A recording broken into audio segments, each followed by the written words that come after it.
Hello दोस्तों, क्या हालचाल दोस्तों। मैं फिर गोपाल और स्वागत करता हूं आपका ईबीएस क्लास 12th में। दोस्तों आज के वीडियो में मैं आपको बताने वाला हूं कक्षा 12 भौतिक विज्ञान का आपका सिलेबस क्या रहने वाला है। आपको भौतिक विज्ञान में क्या पढ़ना होता है, ये दोस्तों आपका पूर्णांक 100 नंबर का होता है। इसमें दोस्तों आपका 70 अंकों का एक प्रश्न पत्र मिलता है और 30 अंकों का आपका प्रयोगात्मक परीक्षा होती है, जो कि आपके स्कूल की तरफ से 30 नंबर दिए जाते हैं। आपका दोस्तों पूरा उत्तीर्ण करने के लिए आपको 70 में से 23 नंबर और 30 में से आपको 10 नंबर, पूरे आपको 33 नंबर लाने होते हैं पास होने के लिए। तो दोस्तों आपके इसमें दो खंड दिए गए हैं, खंड का और खंड बा, यानी कि आपकी दो बुक होती हैं।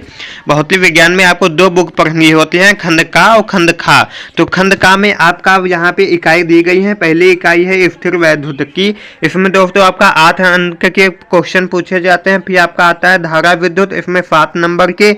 फिर आपका आ जाता है धारा का चुंबकीय प्रभाव तथा चुंबकत्व, तो इससे 8 नंबर के। फिर दोस्तों चौथा आपका आ जाता है विद्युत चुंबकीय प्रेरण तथा प्रत्यावर्ती धाराएं, इससे आपका 8 नंबर के क्वेश्चन पूछे जाते हैं।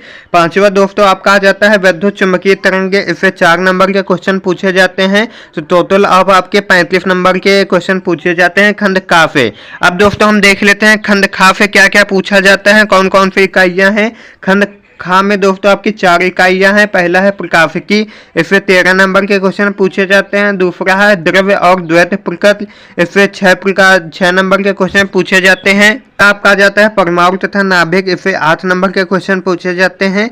फिर दोस्तों चौथा आपका हो जाता है इलेक्ट्रॉनिक युक्तियां, इससे 8 नंबर के क्वेश्चन पूछे जाते हैं।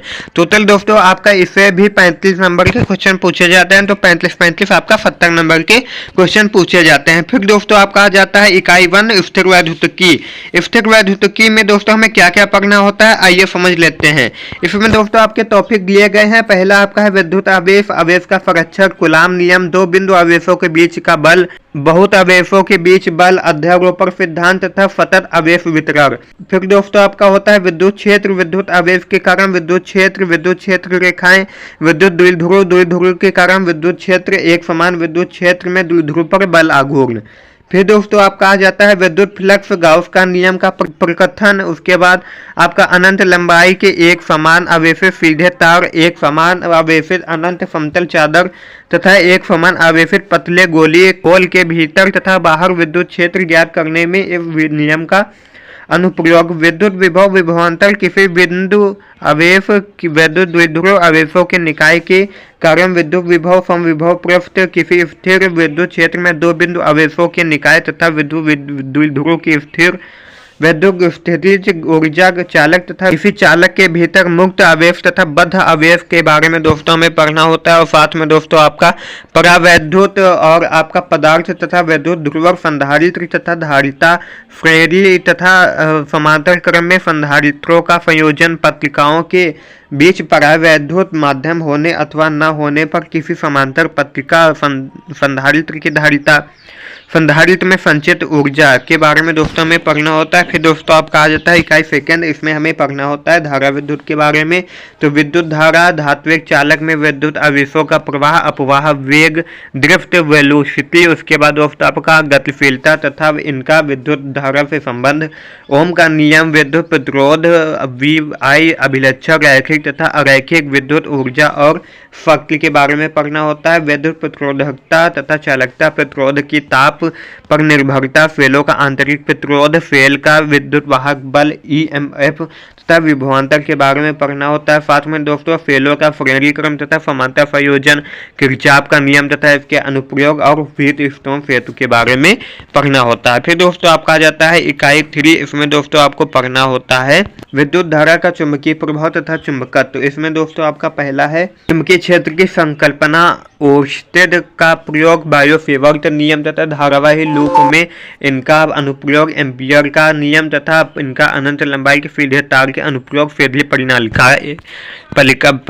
उसके बाद दोस्तों आपका यहाँ पे होता है एक समान विद्युत तथा चुंबकीय क्षेत्र में गतिमान आवेश पर बल, एक समान चुंबकीय क्षेत्र में धारावाही चालक पर बल, दो समांतर धारावाही चालकों के बीच बल, एम्पियर की परिभाषा। उसके बाद एक समान चुंबकीय क्षेत्र में धारावाही लूप द्वारा बल आघूर्ण का अनुभव, चल कुंडली गैल्वेनोमीटर, इसकी धारा स्वग्राहिता तथा इसका अमीटर तथा वोल्टमीटर में रूपांतरण, धारा लूप चुंबकीय द्विध्रुव के रूप में तथा इसका चुंबकीय द्विध्रुव आघूर्ण चुंबकीय द्विध्रुव क्षण चुंबक के कारण इसके अक्ष के अनुदिश तथा अक्ष के अभिलंब चुंबकीय क्षेत्र तीव्रता एक समान चुंबकीय क्षेत्र में चुंबकीय द्विध्रुव क्षण चुंबक पर बल आघूर्ण तुल्यांकीय परिनालिका के रूप में क्षण चुंबकीय क्षेत्र रेखाएं अनुचुंबकीय प्रतिचुंबकीय तथा लौह चुंबकीय पदार्थ उदाहरणों सहित परिनालिका के बारे में दोस्तों हमें पढ़ना होता है। फिर दोस्तों आपका आ जाता है इकाई 4, इसमें आपका विद्युत चुंबकीय प्रेरक तथा प्रत्यावर्ती धाराएं। इसमें दोस्तों हमें पढ़ना होता है विद्युत चुंबकीय प्रेरित विद्युत वाहक बल यानी कि EMF तथा धारा लेंज का नियम, स्वप्रेरण तथा अनुरूप प्रेरण, फिर प्रत्यावर्ती धारा तथा वोल्टता के शिखर मान तथा वर्ग माध्य मूल मान, प्रतिघात तथा प्रतिबाधा, श्रेणीबद्ध LCR परिपथ, अनुनाद, AC परिपथों में शक्ति गुणांक, वातहीन धारा, AC जनित्र तथा ट्रांसफार्मर के बारे में दोस्तों हमें पढ़ना होता है। फिर दोस्तों आपका इकाई 5 होता है विद्युत चुंबकीय तरंगे विस्थापन धारा की आवश्यकता, विद्युत चुंबकीय तरंगे तथा इनके अभिलक्षण केवल गुणात्मक संकल्पना, विद्युत चुंबकीय तरंगों की अनुप्रस्थ प्रकृति, विद्युत चुंबकीय स्पेक्ट्रम, रेडियो तरंगे, सूक्ष्म तरंगे, अवरक्त दृश्य, पराबैंगनी किरणें, गामा किरणें, इनके उपयोग के विषय में मौलिक तथ्यों सहित हमें पढ़ना होता है। फिर दोस्तों आपका आ जाता है खंडखा यानी कि सेकंड बुक में हमें क्या पढ़ना होता है। इकाई 1 में आपका है प्रकाशिकी में दोस्तों हमें पढ़ना होता है प्रकाश का परावर्तन, गोलीय दर्पण सूत्र, प्रकाश का अपवर्तन, पूर्व आंतरिक परावर्तन तथा इसके अनुप्रयोग, प्रकाशिक तंतु, गोलीय पृष्ठों पर अपवर्तन, लेंस, पतले लेंसों का सूत्र, लेंस मेकर सूत्र, आवर्धन, लेंस की शक्ति, संपर्क में रखे पतले लेंसों का संयोजन, प्रिज्म से होकर प्रकाश का अपवर्तन। फिर दोस्तों हमें पढ़ना होता है प्रकाश का प्रकीर्णन, सूक्ष्मदर्शी तथा खगोलीय दूरदर्शक, परावर्ती तथा अपवर्ती तथा इनके आवर्धन क्षमताएं, तरंग प्रकाश की तरंगाग्र तथा हाइगेंस का सिद्धांत, तरंगाग्रों के उपयोग द्वारा समतल तरंगों का समतल पृष्ठों पर परावर्तन तथा अपवर्तन, हाइगेंस सिद्धांत के उपयोग द्वारा परावर्तन तथा अपवर्तन के नियमों का सत्यापन, व्यक्तीकरण, यंग का द्विध्रुवी प्रयोग तथा फ्रिंज चौड़ाई के लिए व्यंजक सूत्र की व्युत्पत्ति नहीं करना है, कला संबद्ध स्रोत तथा प्रकाश का प्रतिपालित व्यक्तीकरण, एकल झिरी के कारण विवर्तन, केवल गुणात्मक अध्ययन, केंद्रीय उच्चिष्ट की चौड़ाई, ध्रुवर अपवर्तन द्वारा ध्रुवर समतल ध्रुवित प्रकाश, पोलराइडों का उपयोग दोस्तों इसके बारे में हमें पढ़ना होता है। फिर दोस्तों आपका आ जाता है इकाई सेकंड में दोस्तों में पढ़ना होता है द्रव्य तथा विकिरणों की द्वैत प्रकृति, विकिरणों की द्वैत प्रकृति, प्रकाश विद्युत प्रभाव, हर्ट्ज तथा लेनार्ड प्रेक्षण, आइंस्टीन प्रकाश विद्युत समीकरण, प्रकाश की करणात्मक प्रकृति, द्रव्य और तरंगे करणों की तरंगात्मक प्रकृति, दी ब्रांगली संबंध के बारे में दोस्तों में पढ़ना होता है। फिर दोस्तों आपका इकाई 3 है परमाणु तथा नाभिक, अल्फा कार्य, प्रकीर्णन प्रयोग, परमाणु का रदरफोर्ड मॉडल, परमाणु का रदरफोर्ड मॉडल, बोर मॉडल, ऊर्जा स्तर, हाइड्रोजन स्पेक्ट्रम, गुणात्मक अध्ययन, नाभिकों की संरचना एवं आकार, परमाणु द्रव्यमान समस्थानिक, संभारित, समन्यूट्रॉनिक, द्रव्यमान ऊर्जा संबंध, द्रव्यमान क्षत्र बंधन ऊर्जा प्रति न्यूक्लियन